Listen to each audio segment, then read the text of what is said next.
Hello, English 1102 friends. This is another session from the Gender and Sexuality module in D2L. This should be one of our last reading modules, if not the last reading module for the semester. So if you made it this far, congratulations. In this module, we are going to go through 4 poems.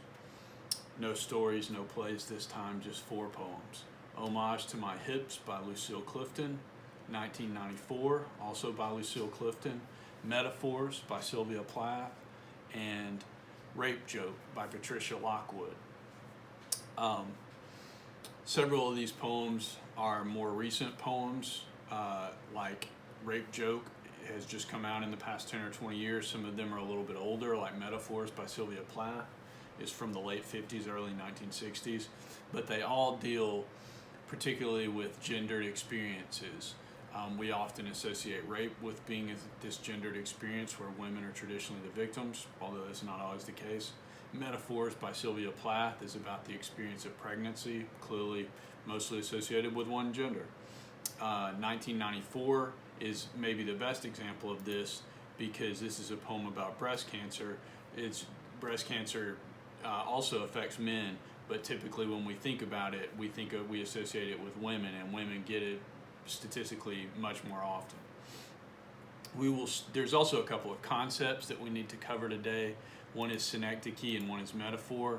They are related to or refer to specific poems that we're going to cover today, and as we get to those, we will relate them to the specific poem. We'll connect them to the specific poem that they relate to. The first one of these poems we're going to start with is Homage to My Hips.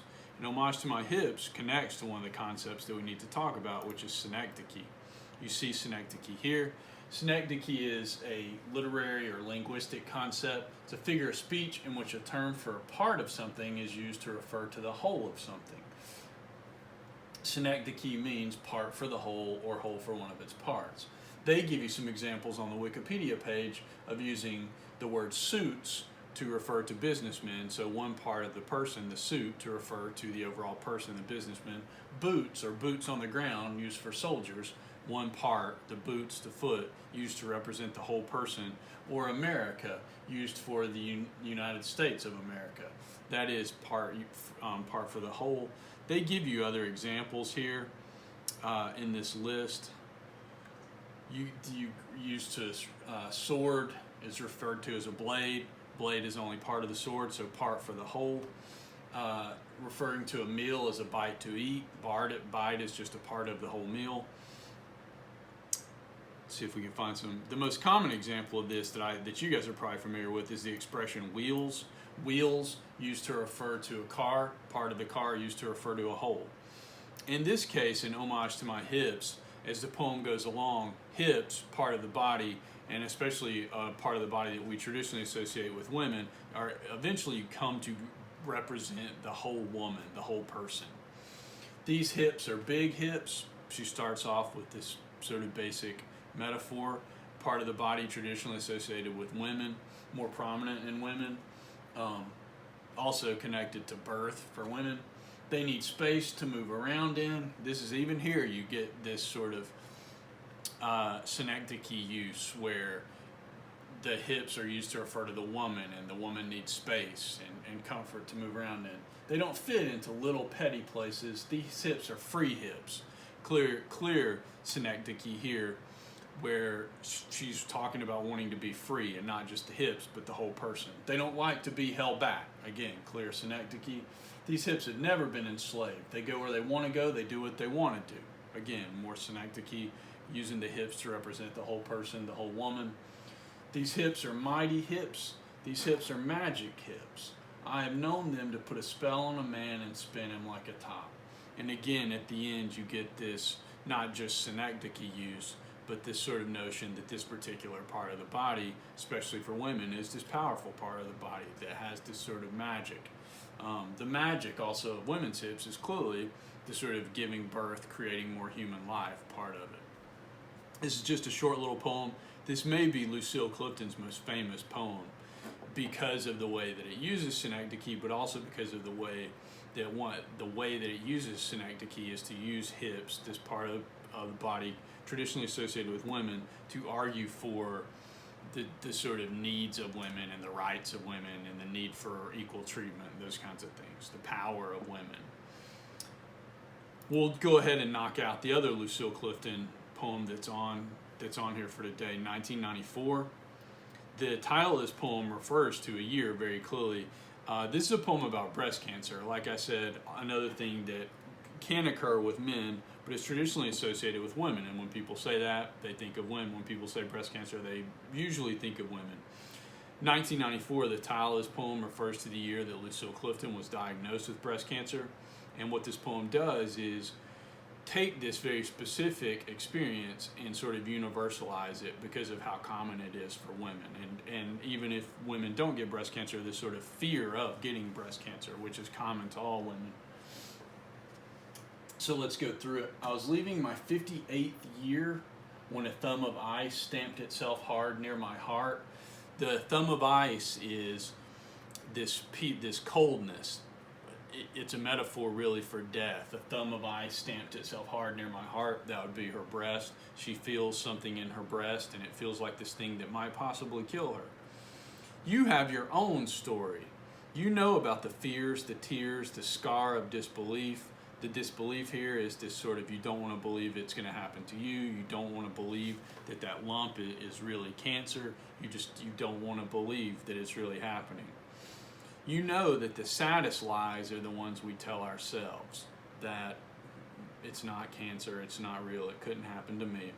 You know how dangerous it is to be born with breasts. Makes you much more likely, like 9 times out of 10, more likely if you're born with breasts, you will have breast cancer. You know how dangerous it is to wear dark skin. Again, Lucille Clifton, African-American writer. African-American women have an even higher percentage of getting breast cancer, so she plugs that in here too. And then she circles back to this personal experience. I was leaving my 58th year when I woke into the winter of a cold and mortal body. Again, this idea of the normal human body temperature is 98 degrees. This thing that would kill you, that could kill you, appears in your body that could reduce you, to room temperature. Thin icicles hanging off the one mad nipple, weeping. Sort of the cold of death creeping into your body through this lump. Have we not been good children? Did we not inherit the earth? If you don't get these 2 lines here, this is an allusion to a biblical verse about how the meek will inherit the earth. And this is this sort of experience that's common to everybody. Something bad happens and you say, have I not been good? Why is this bad thing happening to me? You don't understand why something this bad, especially something that could kill you, is happening to you. You're like, what have I done wrong? Haven't I been good? But you must know all about this from your own shivering life. Again, she turns away from her personal experience and connects it to everybody's experience, this sort of fear of getting cancer or something like finding a lump in your breast, something like that. And so what she does is take this very personal experience, but also show or suggest that it is this universal because of the fear associated with it, this sort of refusal to believe in the beginning when something, you just don't want to accept that something like this could be happening to you. From that poem, we go to a much happier poem, this poem Metaphors by Sylvia Plath. The other terminology that's on the syllabus for today is metaphor. Metaphor is simple. It's a figure of speech, directly refers one thing by mentioning another. Metaphor is this basic, simple concept where it connects one thing to the other. And it does it directly. It says, this is that. You'll get that in metaphors. And much like many other literary devices, like comparisons, like analogies, you have to have 2 things. To explain metaphor, you have to define the 2 things. This is that. I'm a riddle in 9 syllables. You get that in the first line of Metaphors. This is a poem where every line is a metaphor about being pregnant. And so what you get in this poem is this long set of metaphors about being pregnant. Every line is a direct comparison of the pregnant woman to something else. Beginning with, I'm a riddle in 9 syllables. How is a pregnant woman a riddle? Well, you don't know what's going to come out. You don't know when it's going to come out exactly. So there is this sort of mystery. The 9 syllables, the 9 months of pregnancy, that's obvious metaphor. I'm an elephant. Well, there you go. Pregnant women get bigger. A ponderous house. How's a pregnant woman like a house? Well, she's big and got something living inside her. A melon strolling on 2 tendrils. What you get there is that imagery. If you know anything about melons, especially something like watermelon, they grow on vines. That's the 2 tendrils. So what you get here is this image of like she's like a watermelon, the big pregnant stomach walking around on 2 little vines. Red fruit, ivory, fine timbers. The red fruit, the baby is getting ripe. It's going to come out. And then the next line, which deals with one of our most common expressions for being pregnant, this loaf's big with its yeasty rising. She's saying, it's a very common expression for being pregnant, got a bun in the oven. She's saying she's got a bun in the oven, and if you know anything about baking bread, it's the yeast that makes the bread rise. And so it's like the yeast is making the baby rise in her stomach, the bun in her oven. Money's new minted in this fat purse. If you know anything about old-timey women's change purses, especially the kind that you clasp and then can pop open, but also the kind that you can squeeze and make open, she's saying that her stomach is like a little change purse. It's got something valuable. It's a little pouch that's got something valuable in it. I'm a means to make another person, a means for reproduction, a stage. Pregnancy is a stage of life. A cow and calf. That one's really obvious. A cow and calf, a cow giving birth. I've eaten a bag of green apples. This is a direct reference to green apples are traditionally associated with giving people a stomach ache, causing nausea, much like morning sickness for pregnant women. The eating a bag of green apples, it's like she's eating a whole bunch of this thing that makes her have morning sickness, that makes her nauseous, that makes her stomach feel full, but also nauseated. And then the last line, boarded the train, there's no getting off. There is, once you're pregnant, even if you have an abortion or lose the baby, you've always been pregnant now. There's no getting off of the pregnancy train. You've been pregnant now. The other thing that's notable about this poem structurally is it's 9 lines long, 1, 2, 3, 4, 5, 6, 7, 8, 9, and each line has 9 syllables, all these direct connections to the experience of being pregnant. And then the final poem, so like I said, a much happier poem than 1994. You get Homage to My Hips, this very happy celebratory poem about the experience of women and their hips. 1994, this much more somber, sad poem about the experience of breast cancer. This poem, this sort of celebration of all these comparisons to being pregnant. And then the last poem that we're going to cover today is Rape Joke by Patricia Lockwood.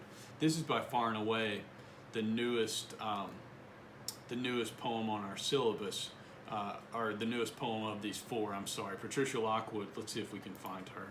She's a young writer. Got her name a little bit wrong there, but you see her there, even in these pictures. She's an American writer. She's from Indiana.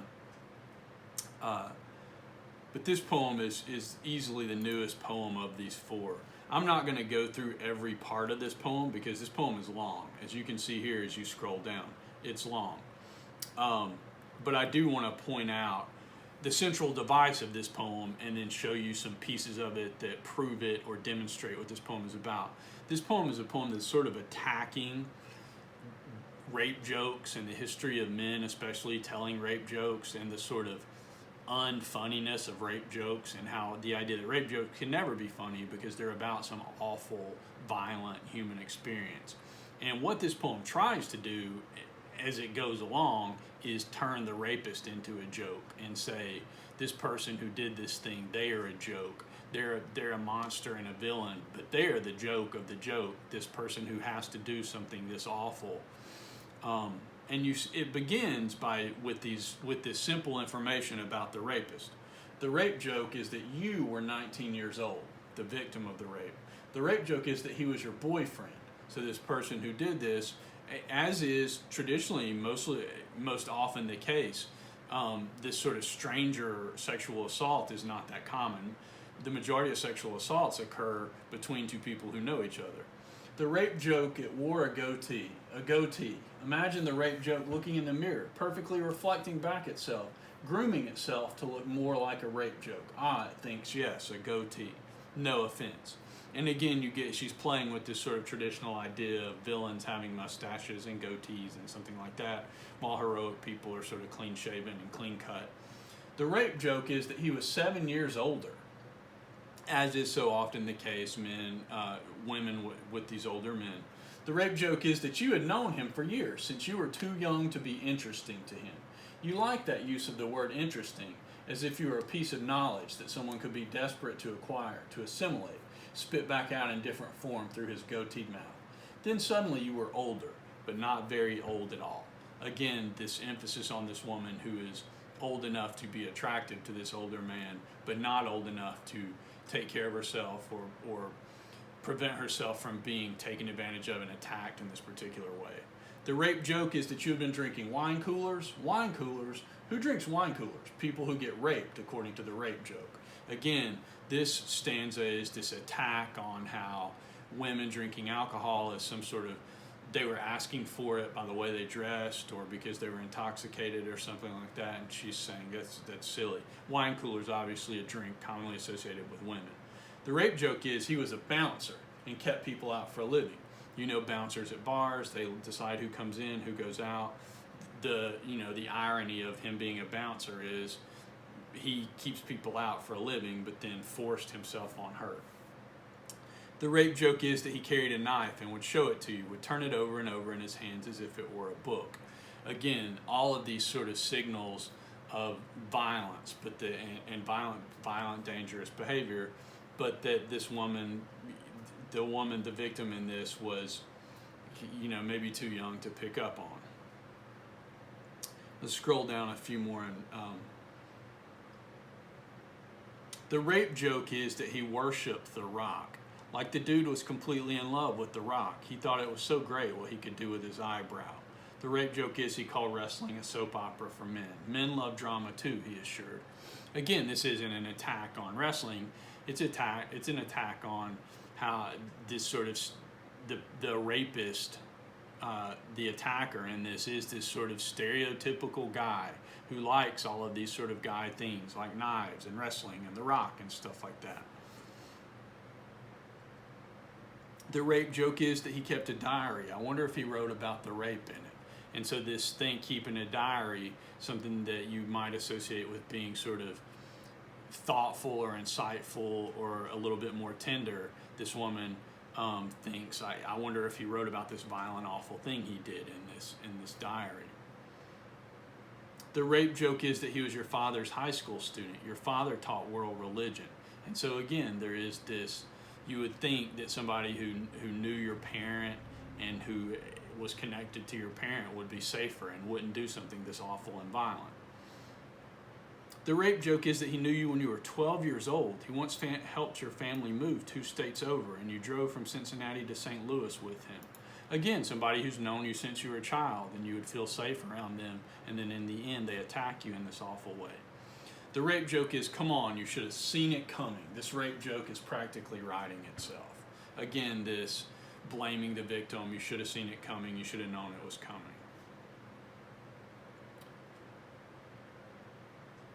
The rape joke is that, of course, there was blood, which in human beings is so close to the surface. Again, the reality of this violence, which makes it not something worth joking about.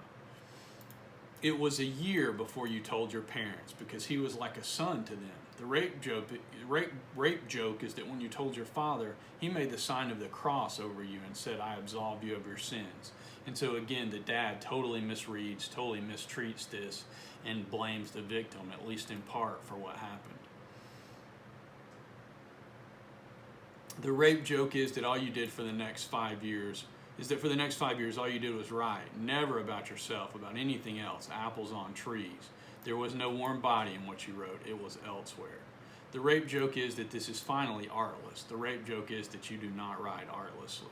And again, the way that after something like this happens, it impacts you for years and years, especially if it isn't treated effectively, like if the victim doesn't get some kind of therapy for something like that, but also if the person is not believed or supported on a much more basic level. Can rape jokes be funny at all is the question. And that's where this poem really gets down to the core of it is, could there ever be anything funny about this awful thing?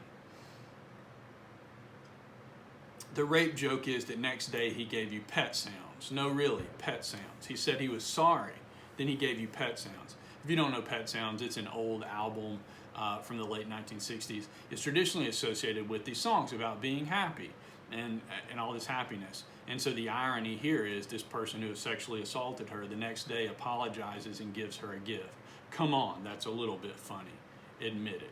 And again, it's not funny is what you get at the end of this poem, is that it's not funny, except in some dark, awful, dark humor kind of ugly, awful way. And so you've got two poems here, Homage to My Hips and Metaphors, that are these sort of happy, celebratory, traditionally gendered experiences, and then 1994 and Rape Joke, which show these sort of darker side of these specifically traditionally gendered experiences.